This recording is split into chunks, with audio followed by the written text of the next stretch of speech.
Hola, ¿qué tal? Gracias por permitirme nuevamente llegar a tus hogares, universidades, redes sociales, oficinas. Estamos de vuelta acá en el estudio de lapatilla.com. Y el tema que vamos a abordar en este momento tiene que ver, quizás, si tú eres un adulto, tus hijos tienen la manipulación de las redes sociales. Y detrás de estas redes sociales se esconden situaciones muy oscuras, muy difíciles, que pueden terminar en un delito. Acá en este momento en el estudio nos acompaña con nosotros el profesor José Luis Vega, a quien le damos la bienvenida. Muchas gracias, José Luis.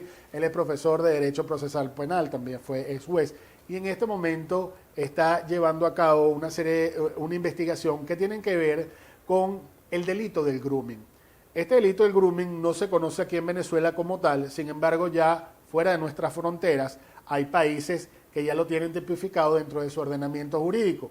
Y quisiéramos José Luis, gracias por estar con nosotros, que nos explique primero en qué consiste esto que se llama grooming.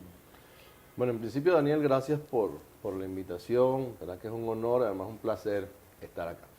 El grooming literalmente significa aseo, ¿ok? Acicalarse.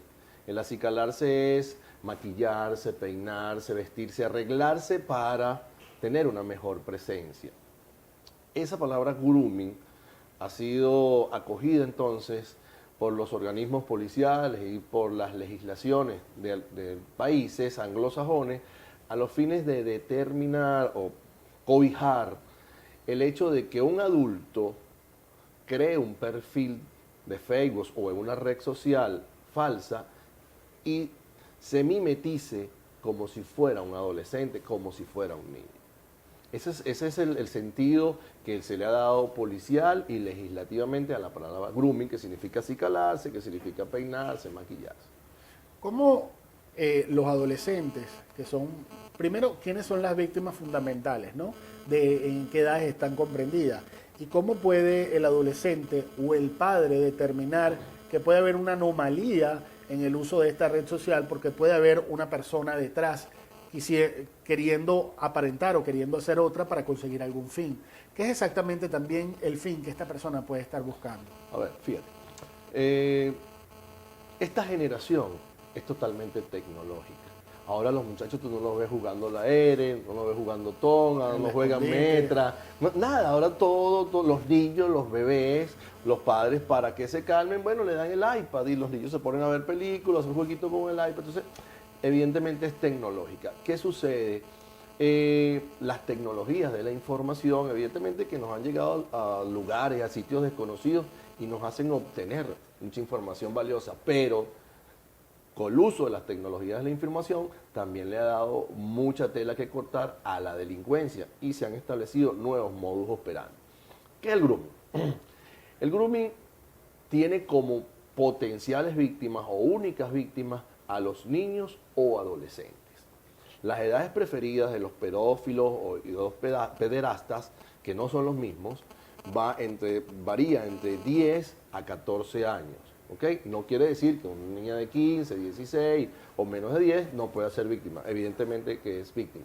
Pero ahí son los adultos que se mimetizan como si fueran niños y empiezan a construir con un lazo de amistad, haciéndose presentar como un adolescente. Después que construyen ese lazo de amistad, obtienen toda la información posible de su víctima. ¿Okay? Una vez que han obtenido toda la información posible de su víctima, entonces empiezan a través de algunas tácticas que va a utilizar el pederasta, que va a utilizar el pedófilo, al que yo le he llamado depredador. ¿Y por qué depredador? Porque si nosotros vemos cuando los felinos cazan, vemos que ellos están tranquilos y eligen la víctima más vulnerable y el momento preciso para atacar. Entonces yo digo que cuando la víctima le da clic y acepta la amistad de aquella persona que en un perfil de la red social le está solicitando una amistad, en ese momento su depredador hace con él lo que desea, el fin que aspira. La tercera de las fases del grooming, entonces, una vez obtenida la información, con las tácticas que tenga este adulto empieza a seducir, empieza a provocar, empieza a comparar entre otros niños de su edad para obtener de aquel fotos de contenido explícito o implícito de carácter sexual, o para que se haga tocamientos en la webcam, que se quite la ropa en la webcam y en algunos casos hasta que se masturbe. Una vez llegado a ese punto, entonces se entra en la cuarta fase, que es aquella del ciberacoso o del chantaje o de la extorsión. A ver, supongamos que tenemos una víctima llamada María. José Luis Vega tiene una víctima llamada María. Ya obtenido de María las fotos o que se ha tocado, le digo... Su contenido. Sí, todo el contenido, entonces le digo, María, o tienes una cita conmigo y tenemos un encuentro sexual, o yo subo a las redes todas las fotos que tengo tuyas. Se las envío. Vulgar chantaje. Vulgar chantaje. Se las envío a tus padres, se las envío a tus amigos y por supuesto que eso genera en el adolescente una expectativa mala. Te atajo en ese punto, profesor, por lo siguiente. Ese chantaje o ese amedrentamiento se constituye un delito cuando yo ejerzo o cuando en este caso el delincuente realiza esta acción, o tiene que pasar algo para que sea para que se haga delito. Okay, vamos al caso de Venezuela. Okay. Venezuela ratificó la Convención sobre los Derechos del Niño. Suscribió también así la Declaración del Milenio y la Convención para un mundo mejor. ¿Okay? Luego de eso, la Constitución Nacional en su artículo 78 reconoce los derechos de los niños y adolescentes. Entra en vigencia en el año 2000 la Ley Orgánica de la Protección del Niño, Niña y Adolescente y también la Ley Especial contra los Delitos Informáticos. Esa Ley Especial contra los Delitos Informáticos tiene un capítulo para la protección de los niños, niñas y adolescentes que hayan sido víctimas con el uso de tecnologías de la información. Y tenemos un capítulo aparte también, la Ley Orgánica contra la delincuencia organizada y financiamiento al terrorismo. Pero en Venezuela, el mimetizarse un adulto como si fuera un adolescente, per se eso no es delito. Es delito que obtenga a esa persona, ese adulto, que ahora no se dice pornografía infantil, sino una resolución de la ONU del año 2010, material censurable de contenido sexual o de índole sexual. Si no obtengo ese material o no abuso de ese niño o adolescente, no hay delito. O sea, si no se consume la acción, no hay delito. delito. No hay delito.